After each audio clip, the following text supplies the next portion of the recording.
Paris here on Twitch. You can say hi in the chat. I'll try to follow along. My name is Amanda. I work with Game Brewer. They are a Belgian board game publisher, but I am based here in the States, so I am coming at you from Seattle. So it's a nice sunny morning here, which is unusual for us.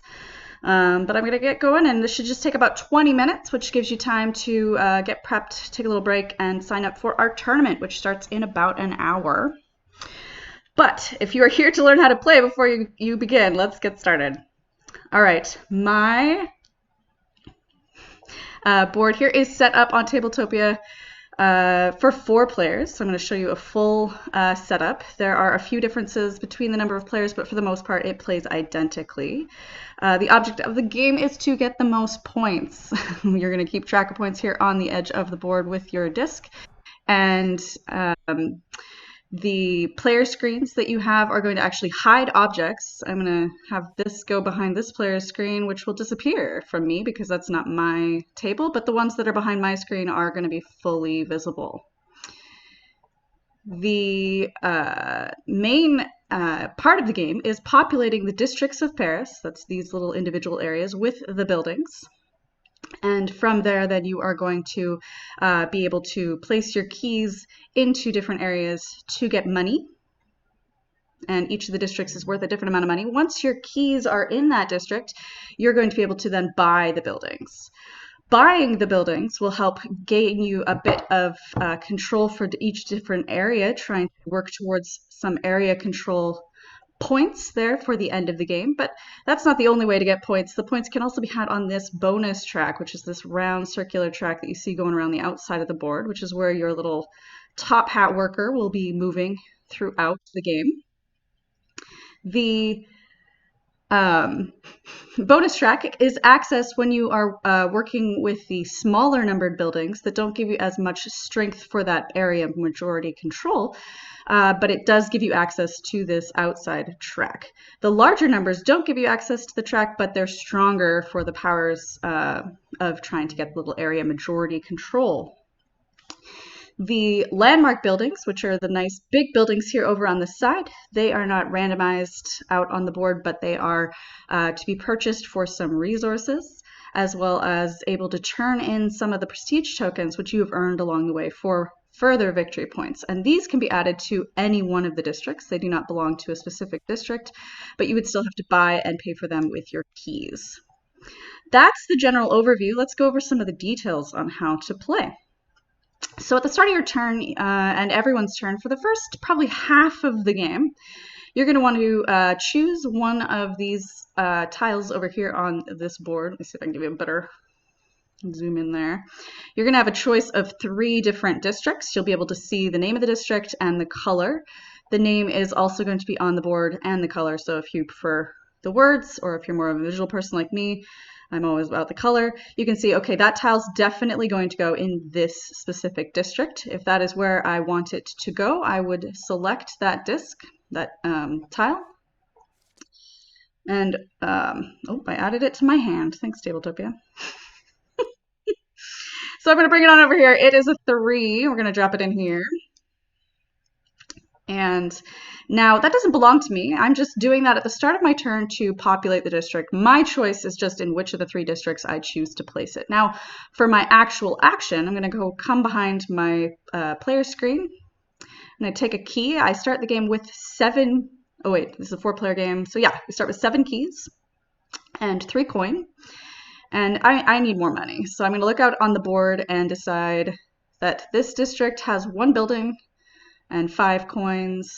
The other districts will all get buildings eventually, so I think I'm going to be more greedy, and I would say, okay, I want 6 coin. Just take my key, I drop it out here on the board. If I do it, it should snap into place if I'm doing this correctly. But maybe not. It will usually snap into place here on the board. There we go. And now I'm going to take 6 coin from the bank and put that behind my player screen. And that would be the end of my turn. Once I've done that, it goes on to the next player in clockwise order. We'll continue just in that clockwise fashion for the remainder of the game. But once we start having keys and buildings out here on the board, let's say I went over here. for argument's sake, and it's now my turn again. I would once again return up here and choose one of these districts. Maybe I say, oh, okay, the red district has 2 tiles. I think that's good for the red district, so I'm going to pick up one of these tiles and bring it over here, and it goes in the 8. But I'm going to now come back for my actual action, and I'm going to take my key this time instead of adding a new key to get more money, and I'm going to instead spend 3. Oh, it's still sideways. Sorry, I thought I'd fix that, friends. 3 coin to the bank, and I'm able to place my key on here. Now I have a strength of 3 in this district.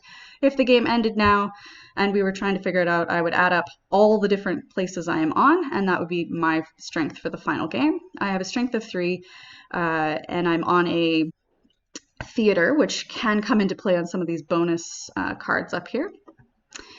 And there's one more thing to note since I went, oh, 2 actually. I get to take this little token, that's mine. And as I showed you earlier, you're going to be exchanging those when you build landmarks for points. Where's the gold one? Aha, so maybe I could possibly get 5 points if I built this building later. But I can also move on the bonus track because I built in the low numbers, 1, 2, or 3. However, 3 being the highest one, it does cost me something. If you are in the 1s and the 2s, there is no cost on the bonus action track symbol. But I would come over here and I would be able to move on the bonus track. Now this bonus track, these are tiles that you can actually remove and keep behind your screen. And the rules of this are I can move to any point on this bonus track and take any of the tiles I want. However, I can only go around in a clockwise fashion, and I can only go around 1 time. So as soon as I get to 30, if I chose to go there right now, that's great. I would for sure get that tile, but I wouldn't be allowed to get any other tiles anytime I went on a 1, 2, or 3 for the rest of the game. So it's a little bit of tactical timing. How far up advanced do you go? Do you jump ahead for something that you really want? Most of them only have 1 available tile, and that is true in a 2-player game. But in a 3 or 4-player game, there are multiples of some of these tiles.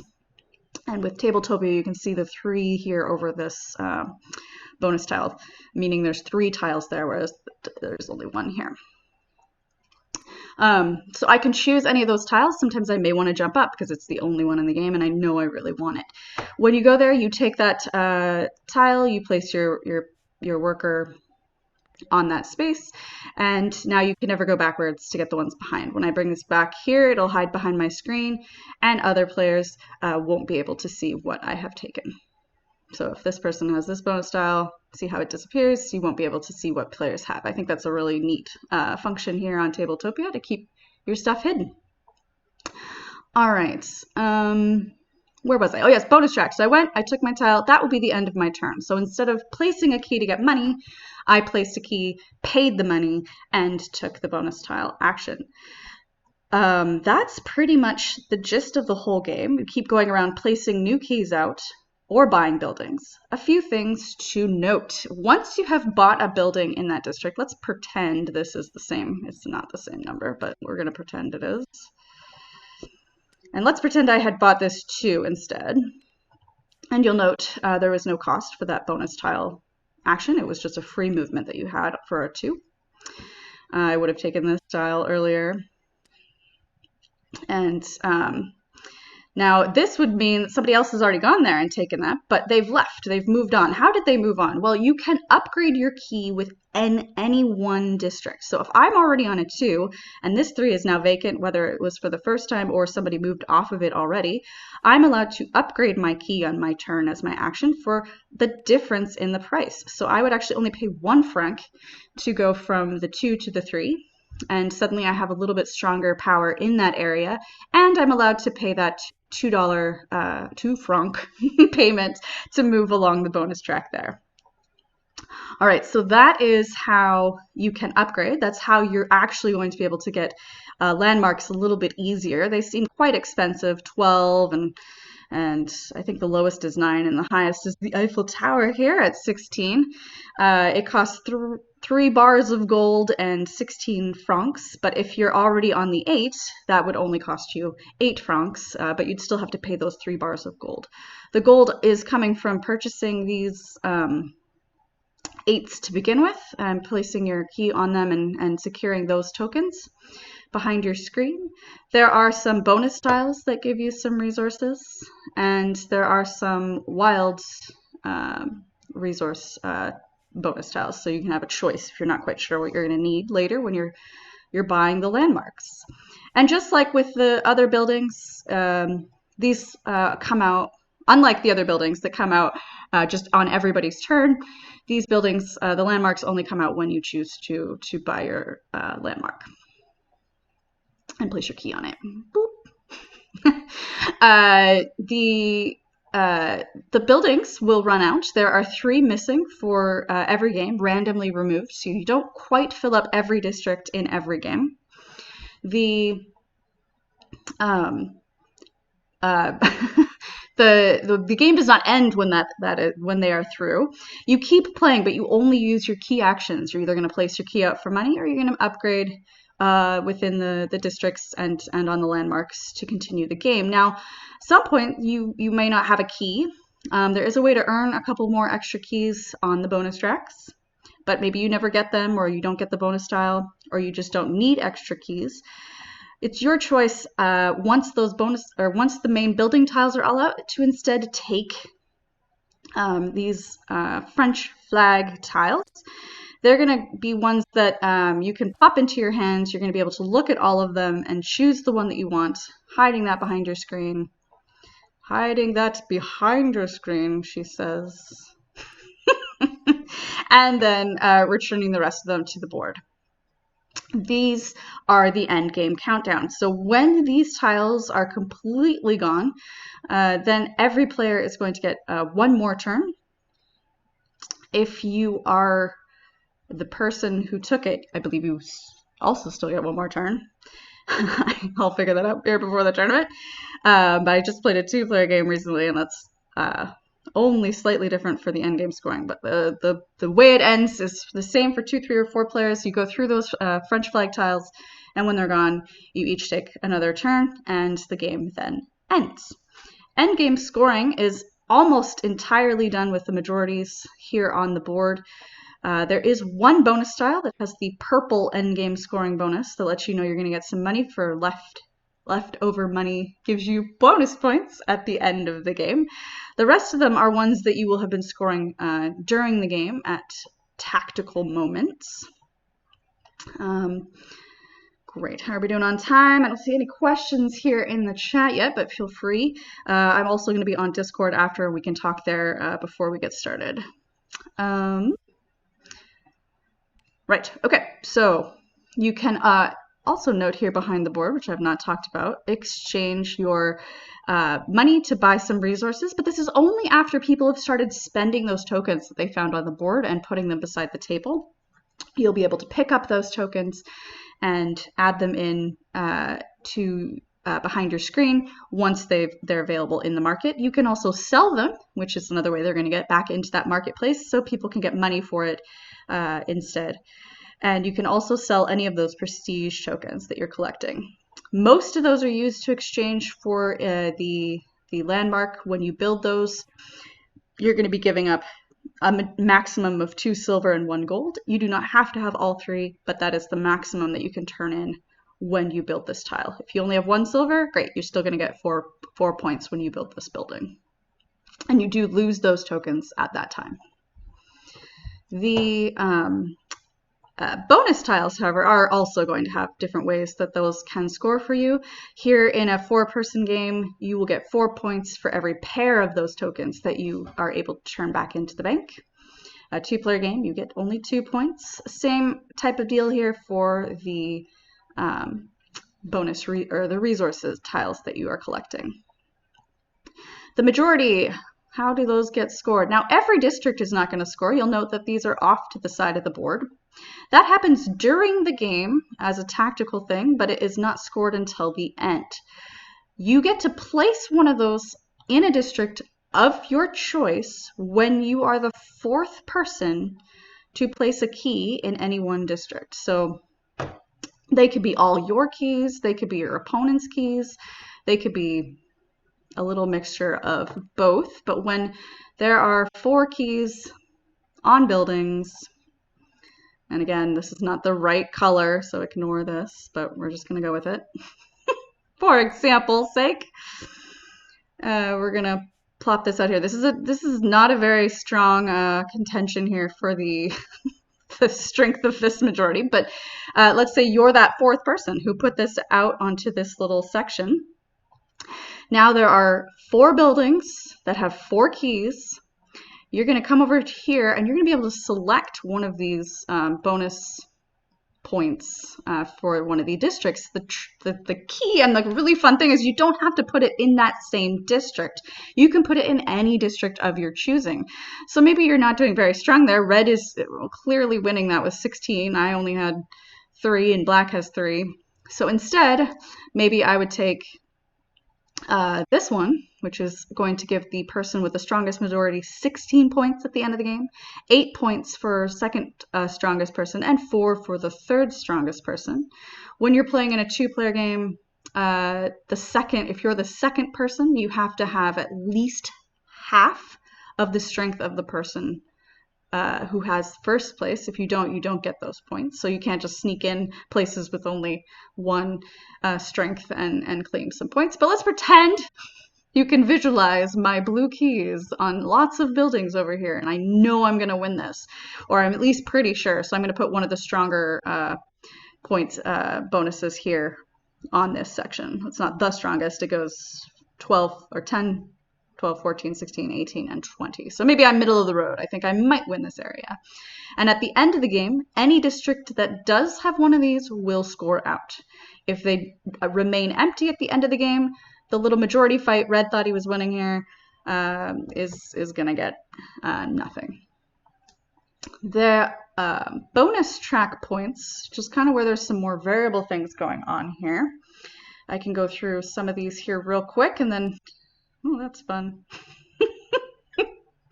You can all tell I'm used to gaming online all the time. Okay, so we have things that will get you victory points, 2 victory points for every 1 building that you have a key on currently. Now these go behind your screen and you're going to churn those in when you want. So you can collect that and then hope for all the ones to come out and drop your keys in several districts and then choose to turn that in to score for the 2 points. And that's sort of half the fun of it, is like, can you set yourself up for scoring? Now, you'll note that there are other ones here around the board that gives you 3 points if you're on all the 2s, and 4 points if you're on the 3s. So there's a ways for you to try to maybe use multiples of those if you're spreading your keys out, which means you aren't getting such a strong strength of the majority, but you're going to be able to get some more of those points on that bonus track. What are some of the other ones here? Oh, this is neat. You can only have 1 key on any 1 building, but this one allows you to put a second key on a place that you already have a key. And now that I'm saying that out loud, it sounds wrong, but I'm gonna look that up, because that gives you double strength or double value of that space, or possibly allows you to access that bonus track again, that sort of thing. This one is going to give you 1 point and 3 money, just kind of near at the beginning of the game if you're in need. It's going to be a wild prestige token that you can keep for later in the game, wild resource, just some 5 money if you're short on change. This is the ones that allow you to get extra key. Now you'll note it's $2 to get a key, and this one's $1 to get a key. You do have 2 extra keys that you may be able to purchase in any given game. And if you're going to try for both, that's great. But here in a 4-player game, you can see there's only 3 in each of those. So not every player is going to be able to get each of those. So you may want to maybe just jump to the cheaper one and know that you're only going to get 1 extra key. But if you go here, you don't have to worry about other people sneaking in and taking all of those before you can get the second one. This one allows you to place your key where an opponent's key is, which is super strong, because if they're sitting on that valuable 8 and you really want to have a strength of 8, but you don't have a landmark to build or you can't afford it, you don't have the resources, you can have this token, turn it in, and place one of your keys on that same building. You still have to follow all the placement rules by placing your key in that bank first on an earlier turn, or upgrading it from one of the buildings into that shared building. Now, the landmarks, I should say, you can have multiple landmarks in an area. However, when you build the second one or third one or fourth one, they all have to be greater in value than the one before. So when someone plays the Eiffel Tower, that's it. The Eiffel Tower is the nicest landmark that you can place in that area, and no one else could go there. So in this scenario, Red had initially put that there thinking no one can top that. But maybe somebody earlier had played the 9 and claimed that landmark. They would be still welcome to place the higher value landmark in that area. This one allows you to take any bonus tile off the rondel that you want, which is great, especially if you're already kind of further along that circle. You're able to maybe go back or jump farther ahead and get something in the hopes that someone will not get it before you. This is one of my favorite kind of tactical tiles here on this little bonus action wheel. This one allows you to spend this token at any point in the game for all your unused bonus tiles. So maybe you've been collecting a lot of these, but you're not using them, and you get this tile and turn it in. It doesn't count for itself, but you get some points. So 4 players, you get 3 points for every unused bonus tile you had at that moment. Some money. I went over turning in those. This one allows you to move your bonus track worker back 1 to 5 spaces and not tiles. So it's if there's a bunch of empty spaces, you're allowed to kind of rewind a bit on the bonus track, and that's the only way to move counterclockwise, just by spending that 1 tile. So you'll already be pretty close to the end at that point. You know, it's turning around. I'm just getting y'all dizzy here, but here's the final ones, which are 6 points for 5, having your keys on level 5. This one, again, I said is end game scoring, so you'd save that till the end of the game. It's the only one. And this one is 7 points for every 8 you're on, but of course that's very expensive, so a little tricky to do. And the one is 8 points for how many your landmark buildings you're on, those purple edged landmark buildings.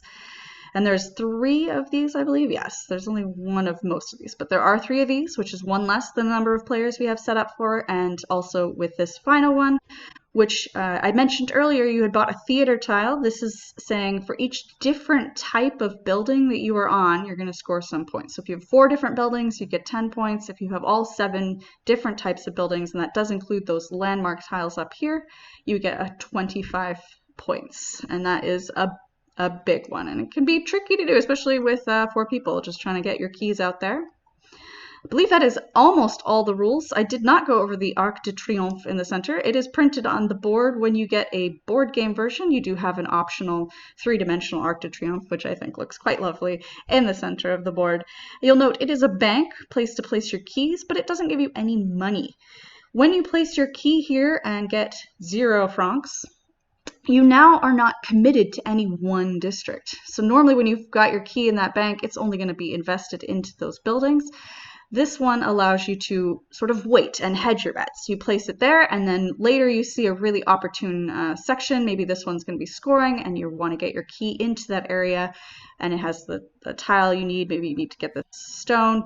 You're able to jump into that district from the Arc de Triomphe, and now once you've made that transition, that key is then committed for the rest of the game to that single district. So that is the rules for Paris. That's kind of a 25-minute rundown. Of course, we'll be answering questions on Discord throughout the tournament and be able to pop in and view tables and help you out there. And if you have questions, definitely meet over us on the Game Brewer Discord channel. You can find the link to that.